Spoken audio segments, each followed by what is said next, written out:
Hello, this is Angeline Spignesi, Coblet Garden, and in my previous 12 YouTube audios, I explored the figures and landscapes of the psyche through a lyrical analysis of the first 13 chapters of Jane Eyre.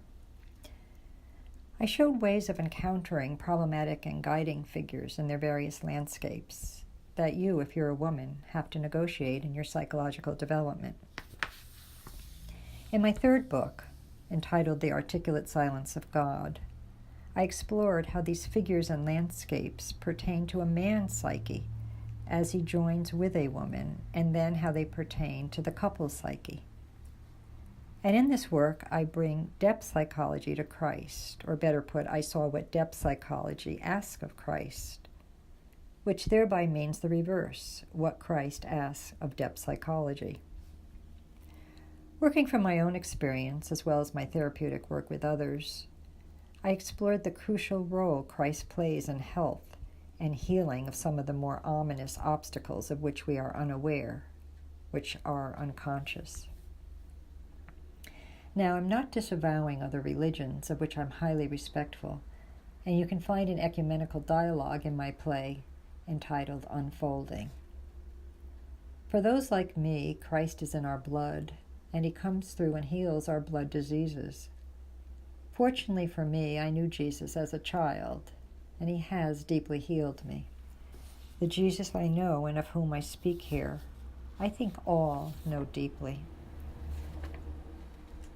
Now I'll review the three main male figures in the psyche that are challenging obstacles, potentially destructive, and emerge through behavioral and emotional patterns in the family. The John Reed figure is a pubescent, rebellious boy.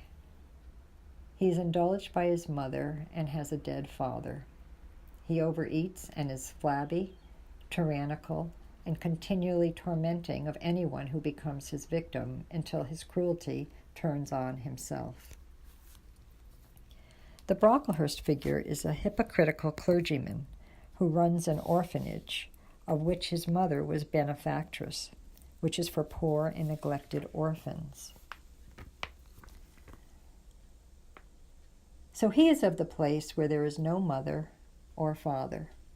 He preaches a damning God of fire and brimstone, as he is contemptuous, elitist, arrogant, and dominating. He compares and contrasts as he unconsciously spreads filth and disease which eventually diminish him. The Rochester figure is a wealthy landowner whose life of excess, wine, woman, and song, covers over an ancient wound from his father. His desire is met through manipulation, seducing and then abandoning the loved one, triangulating and playing off others. He attempts to repress completely his hysterical side, that is, his hysterical response to his own wounds, yet that response continually bursts out until it wounds and depotentiates him. Now you may wonder what these figures have to do with you. Very much, I respond. We saw in the previous videos how John Reed and the way he is situated with mother and father is at the core of addiction and compulsions. Brocklehurst is at the core of obsessions as well as hostile competitive moralizing, and Rochester is at the core of seduction abandonment scenarios and erotic possessions.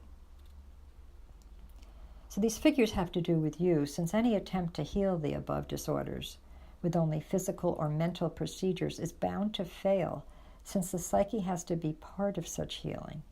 Its figures and landscapes are entangled with and even generate emotions.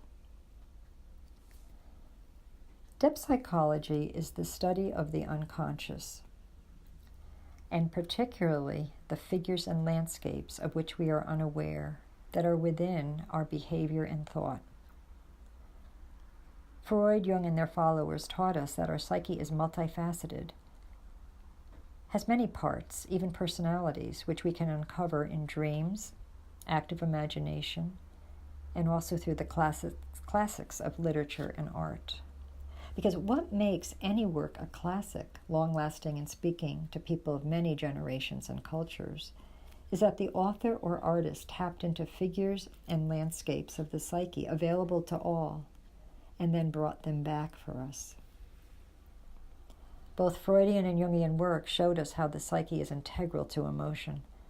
They also showed us that tragedies and traumas in our lives split these figures of our psyche, split therefore parts of ourselves, and lead to disorders. I'll give an example of splitting. A person is extroverted yet also loves to study. Now, if those parts get split, and such splits can be inherited, it can lead to disorders when there are major conflicts between, like, partying and studying, or patterns of studying obsessively and then partying compulsively, leading to chaotic and ultimately destructive behaviors. I think that depth psychology had to recede, take a break, so to speak, in the late 80s and 90s. And here is when physical, that is, psychopharmaceutical and drug therapies, and mental, for example, mindfulness or cognitive behavioral therapies, needed development. But depth psychology is emerging again, as it must, and which is supported by one of its main principles: the repressed always reemerges. So if one understands how these figures, once unconscious, are within disease and disorder, and not known to the one suffering, then there is a way not just to contain it from the outside, that is, drugs for the body, or cognitive statements or control for the mind, but to enter the trouble, the disorder, and face who is there. For someone being there opens the pathway for dialogue. Jung and his followers showed the healing effects of such verbal or pictorial dialogue. Yet some disorders are on the edge of hell, and I discovered that needs a source larger than the human to confront the figures within them.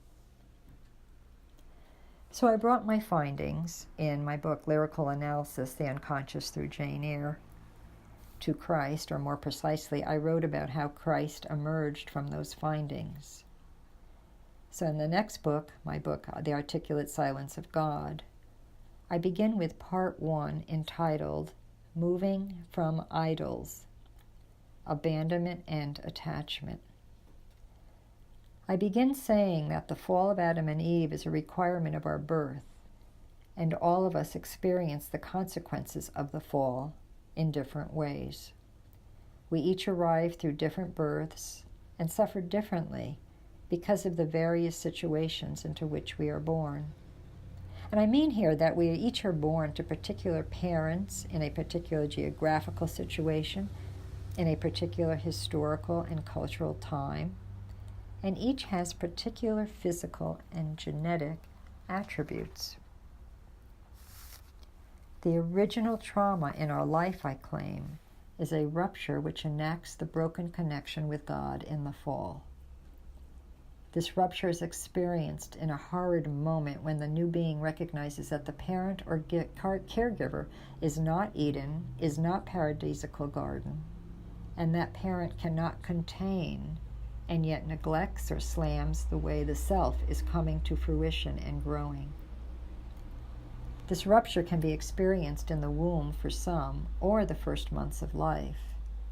The world never looks the same, and the exact pattern of this movement then is repeated throughout life.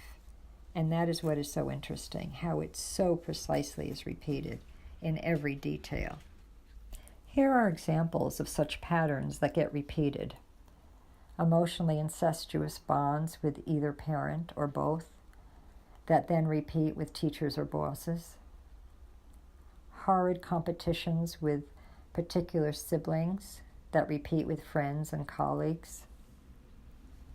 Early eating patterns that are disordered, that repeat in eating disorders and addictions. Attacks on expulsions from the infant's body that repeat in destructive relations to one's creativity. Abandonment traumas from the caregiver that get repeated in disastrous love relationships. The way through such repetitious traumas takes conscious awareness of it and attention to it, mourning it, all through faith. My work shows how Christ can guide through this repetitive pattern of trauma, not as panacea, yet in relationship, where we are most true and where the once split parts are symphonically working together, and therefore we know and can tell the truth. That is, as I discussed in Orbits of Symphony, which I published in 2015, parts of ourselves can be sonorous like a symphony. When that occurs, you are integrated enough to not act out various sides in conflicting and destructive ways, yet to stand for and speak the truth of being. Yet figures in our psyche cannot work together until each separate one, and including and especially the most darkest, can be faced and dialogued with. Then destructive patterns of living from them, often passed down generation after generation, can be let go of, which is to say, redeemed. And, as I've said, this takes more than human intervention. Even Christ in the desert facing Satan had to go to Scripture. So I ask in The Articulate Silence of God, published in 2002, what about the purpose of these repetitions of trauma? Does the pattern, as it repeats, wants to exercise, resolve itself? Does each repetition change an aspect of it or one's embeddedness in it as it repeats? What does redemption of the pattern mean as it applies to our personal lives, our failings, our significance, our suffering? As I've said, the particular womb where you and I came to life is not an arbitrary place that has nothing to do with our destiny, our life patterns. Your particular mother is immensely significant. How she received news about you, her fetus, her feelings about the pregnancy and previous pregnancies, her adjustments to hormonal and bodily changes. All these details are different for each mother and each birth. And they very much affect the way the baby, you, come to life, grow, and learn to love. Anyone who looks at an infant can see the light of God emanating through. Mother and father then have to face that light daily, hourly, and thereby are forced to see their distance from it.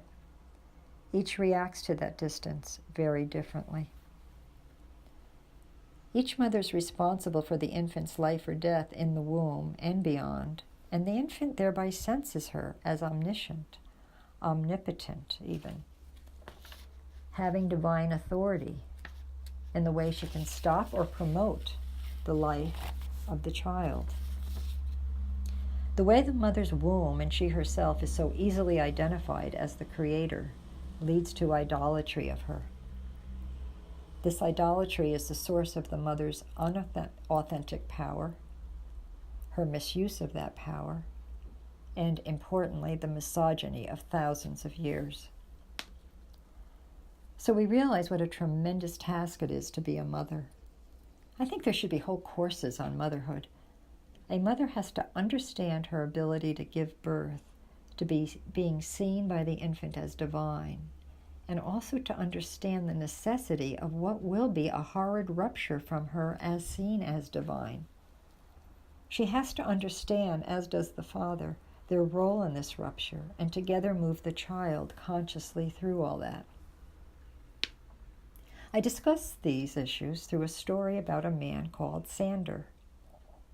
Though in story form, this text comes out of decades of my psychological research informed by my faith. Now, all biblical quotes that I'll be stating here come from the Revised Standard Version, 1966, Xlibris Press.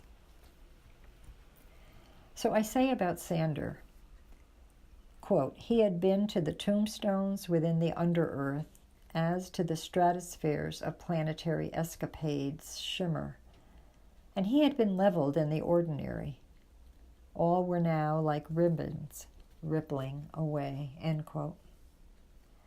I wrote this book in the lyrical analysis, which is the way it comes to me, but here, in these audios, I'll summarize it in regular language.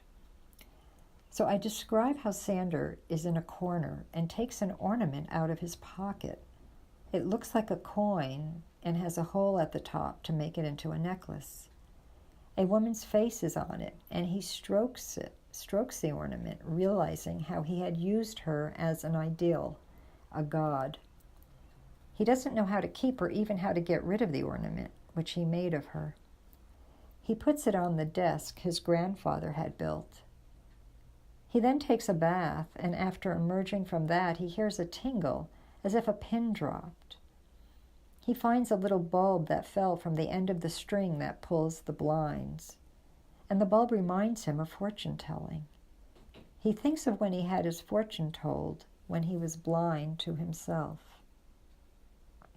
And as he thinks of telling fortunes, he thinks how he's not denying that the stars match us, that there are energy poles between the stars and our being, as above, so below. Yet he realizes it is not for our inquiry. It is not the way to finally know oneself. He sees that to give up trying to find signs in the sky coincides with giving up the woman as his ornament. The woman on the ornament had been idealized by him. At times he saw her as omnipotent mama, and at other times she also had been his size, his twin, reflecting him back to himself.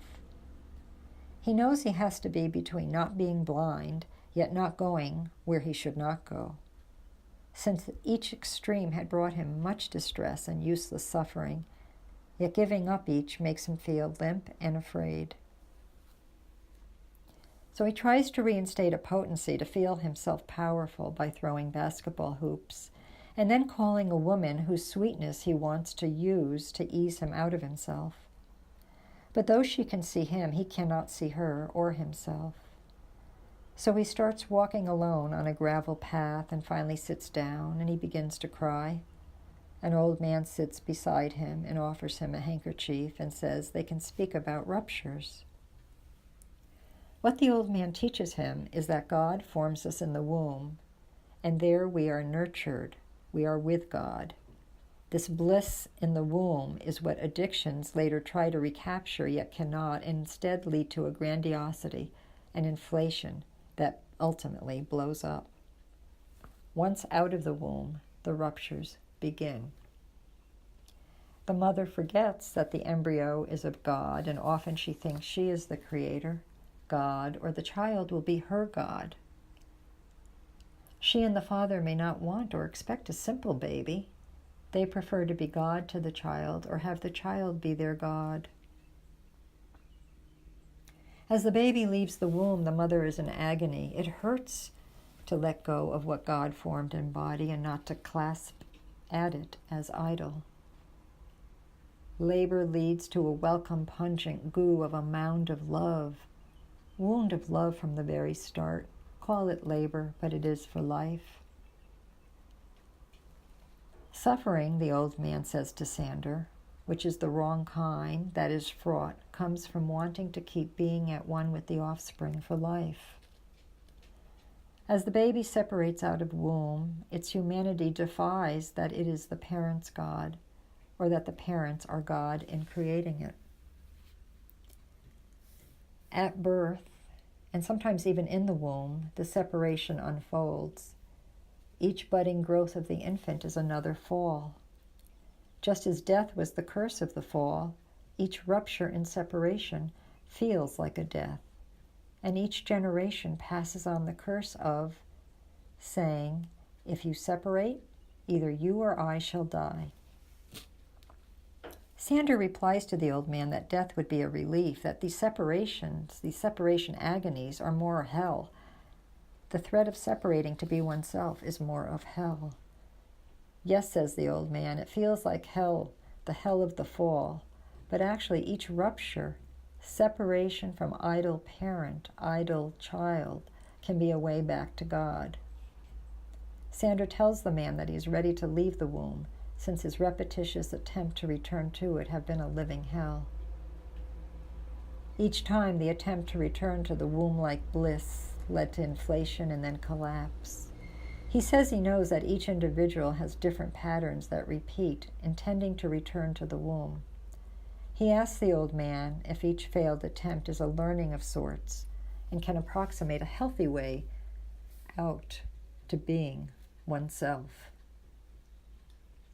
The old man replies that the relation to the dead has to be understood, or else each attempt tries to retrieve a dead mother, a dead father, and that is to deny the rupture and is to be in hell.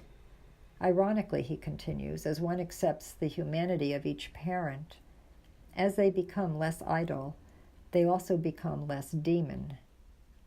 Leaving the womb means humanizing the demon in the parents, the ancestors, and ourselves. This book elaborates upon that, and I will continue in the next audio. Thank you for listening.